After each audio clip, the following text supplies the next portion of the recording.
नमो नमः मित्राणि, स्वागतं सर्वेषाम् अस्यां कक्षायाम्।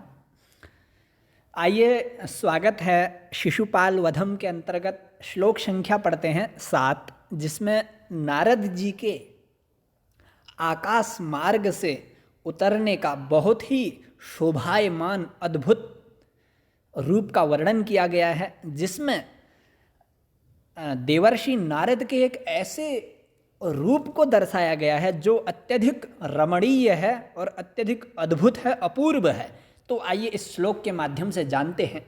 वंशस्थ छंद में लिखा हुआ यह श्लोक है जो आप सभी को मधुर लगेगा। आइए पढ़ते हैं। विहंगराजांगरुहैरिवायतैर् हिरण्मयोर्वीरुहवल्लितन्तुभिः कृतोपवीतं हिमशुभ्रमुच्चकैर्घनं घनान्ते तडितांगणैरिव। एक बार पुनः इसका उच्चारण करेंगे। विहंगराजांगरुहैरिवायतैर् हिरण्मयोर्वीरुहवल्लितन्तुभिः कृतोपवीतं हिमशुभ्रमुच्चकैर्घनं घनान्ते तडितांगणैरिव। आइए इसका अन्वय के अनुसार हम इस चमत्कृत, इस मनोहर श्लोक का भाव जानते हैं। तो अन्वय में है कि घनम इव, घनम इव। घन कहते हैं मेघ को। घन किसको कहा जाता है? मेघ को, बादल को। जलद, जलम ददाति इति जलदः, जो जल देता है पृथ्वी को, उसको, इसलिए उसको जलद कहते हैं। और घनम भी मेघ को ही कहा जाता है।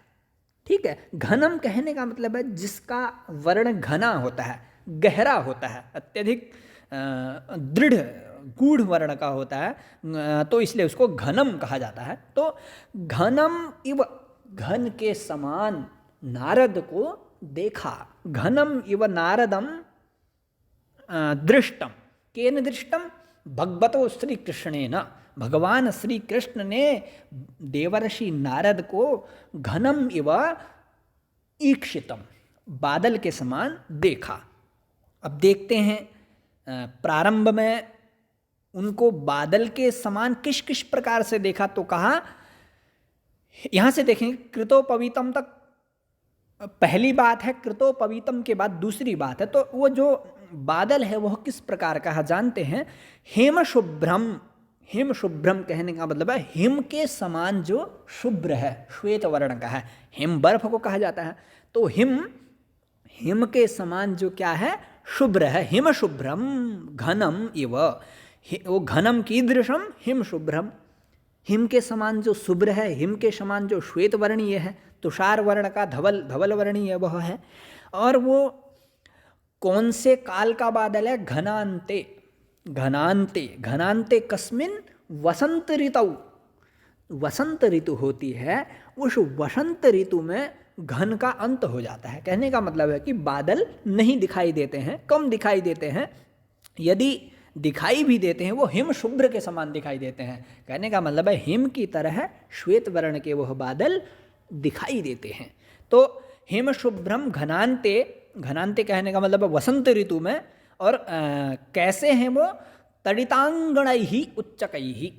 तडितांगणैहि कहने का मतलब तडिताम विद्युताम, विद्युत, विद्युत के समूह से, उच्चकैहि, उच्चकैहि उन्नतैहि। उन्नतैहि कहने का मतलब ऊंचे ऊंचे, बड़े बड़े, इस प्रकार के। घनम इव, घनम इव नारदम दृष्टम।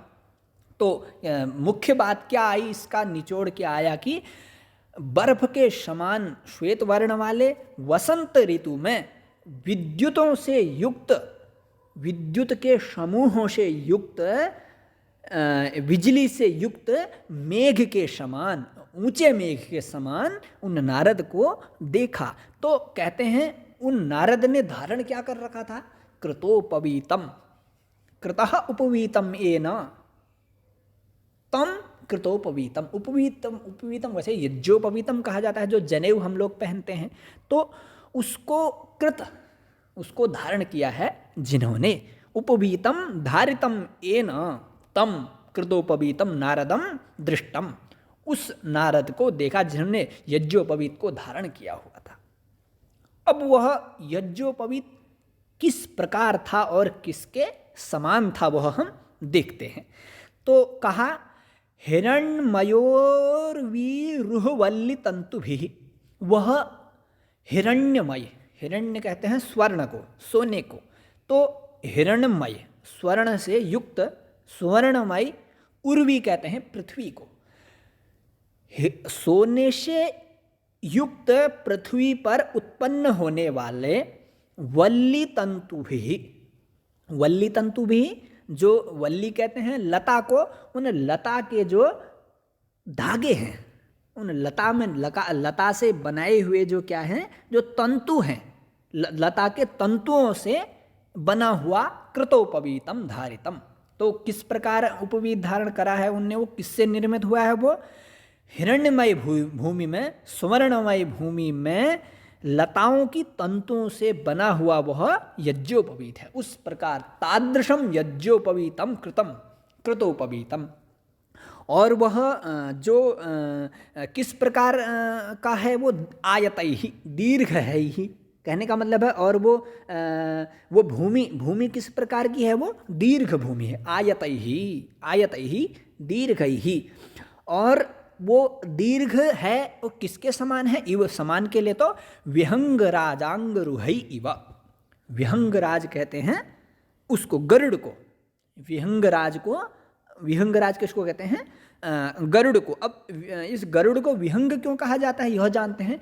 विहायसा गच्छन्ति इति विहंगाः। विहायसा कहने का मतलब है जो उड़ उड़ करके जो जाते हैं उनको विहंग कहते हैं। तो तेषाम राजा विहंगराजः, उन उड़ने वालों का जो राजा कौन है? तो गरुड़ है। उस गरुड़ का नाम ही विहंग है। तो विहंग राज अंग रुहई, विहंग राज के अंग के रूहों के समान। रूह कहते हैं लोम, जो बाल, जो उसके पक्षीराज गरुड़ के जो क्या होते हैं, जो केश होते हैं, उन बालों के समान ऊंचा, उन बालों के समान ऊंचा ऊंचा, बड़े बड़े।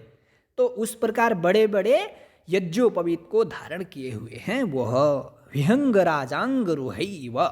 विहंगराज के अंग के बालों के समान, अंग यानी कि शरीर, तो उसके रुहई यानी कि लोमई ही, लोमई ही समानम आयतई ही, ऊंचे ऊंचे यानी कि बड़े बड़े, दीर्घ मतलब अब जो वो ब्राह्मण हैं, देवर्षि नारद वह ब्राह्मण हैं और देवर्षि हैं, वो ऋषि हैं। तो उन्होंने इस प्रकार के यज्ञोपवीत को धारण किया गया है। किस प्रकार से? जो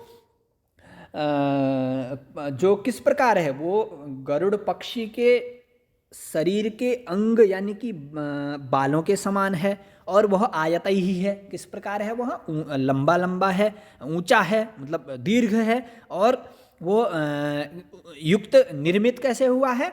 हिरण्यमय प्रदेश की लताओं की तंतुओं के द्वारा। स्वर्णमयी जो प्रदेश हैं वहाँ में लताओं से उत्पन्न होने वाला जो तंतु हैं, जो धागे हैं, उन धागों से जो निर्मित किया गया, उस प्रकार के यज्ञोपवीत को धारण किए हुए और बर्फ के समान शुभ्र वसंत ऋतु में बिजलियों के समान ऊंचे, मतलब बिजली से युक्त मेघ के समान। जो मेघ किस प्रकार है? वो बिजली युक्त मेघ है, मतलब धवल वर्णीय है। उस प्रकार घनम इव, उस प्रकार के बादल के समान उन्होंने देवर्षि नारद को देखा। तो आइए यह थोड़ा भावार्थ जानते हैं। पक्षीराज गरुड़ के केसों के समान लंबे लंबे स्वर्णमयी भूमि में उत्पन्न लता तंतुओं से बने हुए यज्ञोपवीत को धारण किए हुए।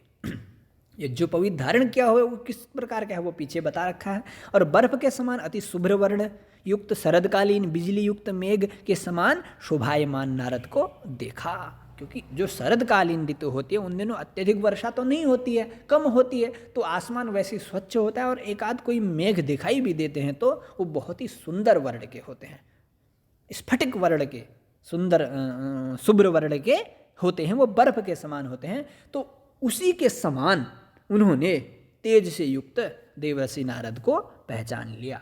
तो आप सभी का धन्यवाद पूरा वीडियो देखने के लिए। तो अग्रिम स्वर्ण सुंदर श्लोक लेकर के आपके सामने समुपस्थित होऊंगा। धन्यवाद।